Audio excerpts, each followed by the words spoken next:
ITN News at 10 with Trevor McDonald. Report damns Clinton with accusations of sex and lies. The president's abject apology, I have sinned. America's verdict now on whether Clinton can survive. First early release prisoners set free in Belfast. And why Arsene Wenger says he might leave Arsenal.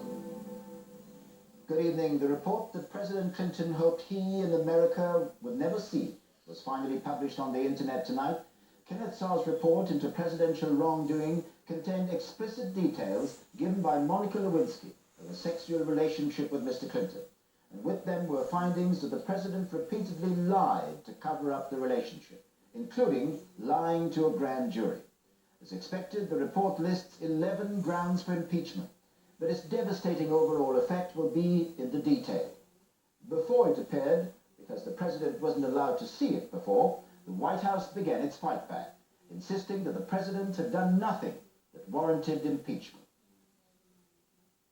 So what are the main accusations facing President Clinton tonight? Kenneth Starr claims he has substantial and credible evidence against the president. He claims that he lied under oath, attempted to influence evidence given by potential witnesses, tried to obstruct justice, and accuses the president of a pattern of conduct inconsistent with his constitutional duty of faithfully executing the law. The most sensational part of Mr. Starr's report involved Ms. Lewinsky's testimony to the grand jury about her relationship with the president. She talks freely and at times in graphic detail about that relationship. Their sexual affair began on November 15, 1995. She says that she and the president had 10 sexual encounters, 9 of which involved oral sex. In one session, a cigar was used. Ms. Lewinsky also detailed at least 50 telephone calls with the president, at least 10 of which were sexually intimate. And she told the inquiry he'd given her at least 18 gifts. Ms. Lewinsky said she confided in 11 different people about her relationship with Mr. Clinton, and her testimony reveals that she was clearly smitten by the president, and he was evidently fond of her. She's testified, "I never expected to fall in love with the president. I was surprised that I did." They were physically affectionate. There was a lot of hugging, holding hands sometimes. He used to push the hair out of my face. And most sensationally, he confided that he was uncertain he'd remain married to Hillary Clinton after he left office. She believed maybe one day she, Lewinsky, would be his wife. Kenneth Starr backs up Monica Lewinsky's testimony with physical evidence. The chief prosecutor's main evidence relates to a navy blue dress worn by Monica Lewinsky. DNA taken from a stain on the dress was compared with a blood sample given by President Clinton and showed that the DNA did belong to the president. And there was evidence from a Secret Service officer on duty outside the Oval Office who became used to Ms. Lewinsky's visits. On one occasion, the president said, "You can close the door, she'll be here for a while." Tonight's revelations on the internet were only part of a day of fevered political speculation and unbearable tension in Washington. It began with Mr. Clinton's most abject apology yet. For the first time, he said he was sorry to Monica Lewinsky, and then what amounted to an open confession during a White House prayer meeting, he said, "I have sinned." Reporting on the most extraordinary day of the Clinton presidency, here's our Washington correspondent, James Smates. It has been 8 months in the writing. It has lain under lock and key for 2 days. Just over 2 hours ago, it was unsealed on the orders of the House of Representatives for distribution to its members, the President, and the world. The first recipient was Henry Hyde, the chairman of the committee that will decide on impeachment.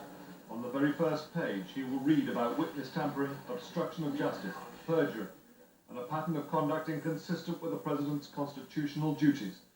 Little wonder his mood was somber. This is a very sober moment. This is the beginning of a long climb up a steep mountain. None of us look forward to it with any great joy. As the Star report went round the world on the internet, it became clear it did not recommend impeachment, that is the job of congressmen, but it claimed to present evidence that may constitute grounds for impeachment on 11 separate counts. Even before it had been released, the President's personal lawyer, David Kendall, had taken to Capitol Hill a rebuttal of those claims, denying all the charges and insisting the president's admitted mistakes in his private life in no way constitute grounds for impeachment.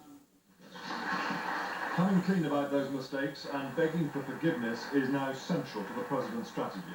For 3 days he's been apologising to almost everyone he's spoken to, but never quite like he did this morning. He made a presidential statement like none before it. I don't think there is a fancy way to say that I have sinned.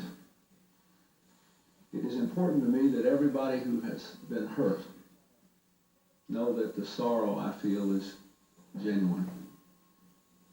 First and most important, my family. Also, my friends, my staff, my cabinet, Monica Lewinsky and her family, and the American people. I have asked all for their forgiveness. I have repented. That significantly was the first time he's included Monica Lewinsky amongst those he owes an apology. Now, what does all this mean for me and for us? First, I will instruct my lawyers to mount a vigorous defense using all available appropriate arguments. But legal language must not obscure